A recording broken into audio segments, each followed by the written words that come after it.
Later, Hamzah, one of the Prophet's uncles, who was a strong and brave warrior, whom people were quite afraid, heard how his nephew had been insulted. Filled with rage, he ran straight to the Kaaba, where Abu Jahl was sitting among the people, and struck him a violent blow in the face with his bow.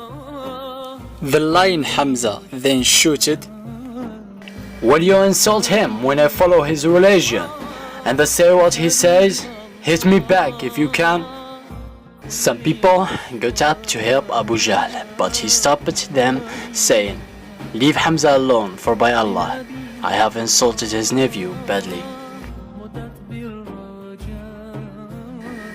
From that moment on, Hamzah followed the teachings of the Prophet, peace be upon him, and with his conversion to Islam, Quraysh realized that the Prophet, peace be upon him, had a strong supporter, and so for a while they stopped persecuting him. Soon, however, the leaders of Quraysh became angry again when they saw that the Prophet, peace be upon him, was going ahead with his teachings. A group of them went to his uncle Abu Talib, who had promised to protect him. They told him to ask the Prophet, peace be upon him, to stop attacking their gods and their way of life, and in return they would let him do as he wished with his religion. After a time they saw that there was no change, so they went back to Abu Talib, and this time they told him that if he didn't stop his nephew, they would fight them both. Abu Talib was very upset by this quarrel among his people, but he could not break his word to his nephew. He sent for the Prophet, peace be upon him, and told him what had happened, saying, "Spare me and spare yourself. Do not put a greater burden on me that I can bear."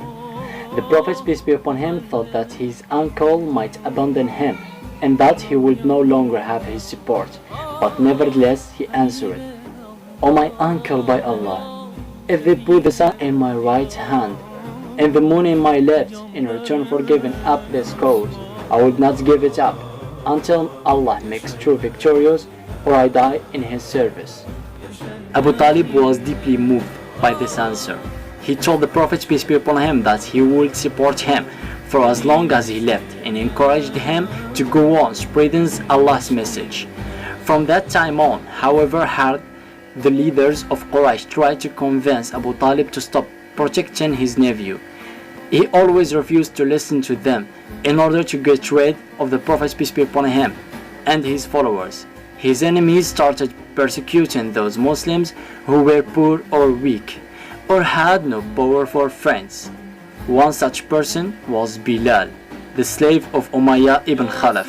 His master would take him out into the desert, tie him up and leave him in the sun with a large stone on his chest. Fortunately, Abu Bakr was passing by one day and saw Umayyah torturing Bilal, so he bought him from his master for a large sum of money, and this set him free. But not all persecuted Muslims were as fortunate as Bilal. Many suffered, but all of them endured this patiently, knowing that they were doing the right thing, and that their reward in the life to come would be greater than any happiness they could find on earth.